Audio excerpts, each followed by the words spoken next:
ಇದಕ್ಕೊಂದು ಸರಳ ಪ್ರಯೋಗ. ಈಗಿನ ಪ್ರಯೋಗ ನೀರಿಗೆ ಮೇಲ್ಮುಖ ಒತ್ತಡ ಇದೆ. ಅದಕ್ಕೆ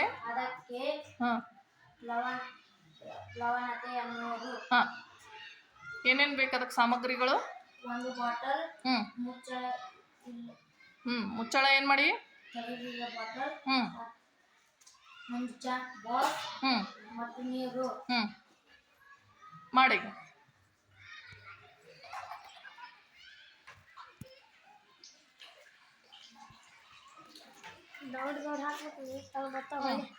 ಅದು ಮುಂದೆ ಹೋಗಂತ.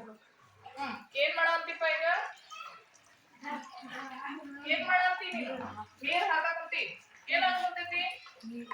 ನೀರ್ ಕೆಳಗ್ ಬೀಳಾಕತೈತಿ. ಬಾಲ್ ಮ್ಯಾಲ್ ಬರಾಕತೈತಿ? ಇಲ್ಲ. ನೀ ಹಂಗಂದ್ರೆ ಏನ್ ಮಾಡಿ ತೋರಿಸ್ತಿ ಈಗ? ಬಾಲ್ ತೇಲುವಂಗ ಮಾಡಿ ತೋರಿಸ್ತಾನೆ ಈಗ. ನೋಡ್ರಿ, ಎಷ್ಟು ನೀರ್ ಹಾಕಿದ್ರು ಏನಾಗ್ತಾ ಇಲ್ಲ, ಬಾಲ್ ಮೇಲ್ ಬರ್ತಾ ಇಲ್ಲ.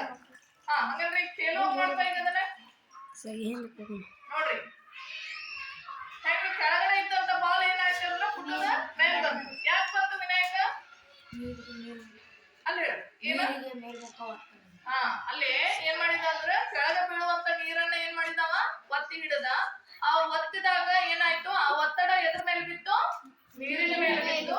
ಆಗ ಏನ್ ಮಾಡಿದತಿ, ನೀರು ಮೇಲ್ಮುಖವಾಗಿ ಒತ್ತುವುದರಿಂದ, ಒತ್ತಡವನ್ನು ಹಾಕುವುದರಿಂದ ಕೆಳಗೆ ಇದ್ದಂತ ಬಾಲ್ ಏನಾಯ್ತು ಅಂತ ಮೇಲೆ ಬಂತು. ಇದ್ರ ಮೂಲಕ, ಈ ಪ್ರಯೋಗದ ಮೂಲಕ ಏನ್ ತಿಳ್ಕೊಂಡ್ವಿ ಅಂದ್ರೆ ನೀರಿಗೆ ಮೇಲ್ಮುಖವಾಗಿ. ಹಾಗಾದ್ರೆ ವಸ್ತುಗಳು ನೀರಿನಲ್ಲಿ ಯಾವಾಗ ತೇಲ್ತಾವಂದ್ರ ನೀರು ವಸ್ತುಗಳಿಗೆ ಏನ್ ಹಾಕ್ತತಿ? ಮೇಲ್ಮುಖ ಒತ್ತಡವನ್ನ ಹಾಕಿದಾಗ ನೀರಿನಲ್ಲಿ ತೇಲ್ತಾವ. ಹೌದಾ? ಈ ಒಂದು ಪ್ರಯೋಗಕ್ಕೆ ಇನ್ನೊಂದು ಹೆಸರು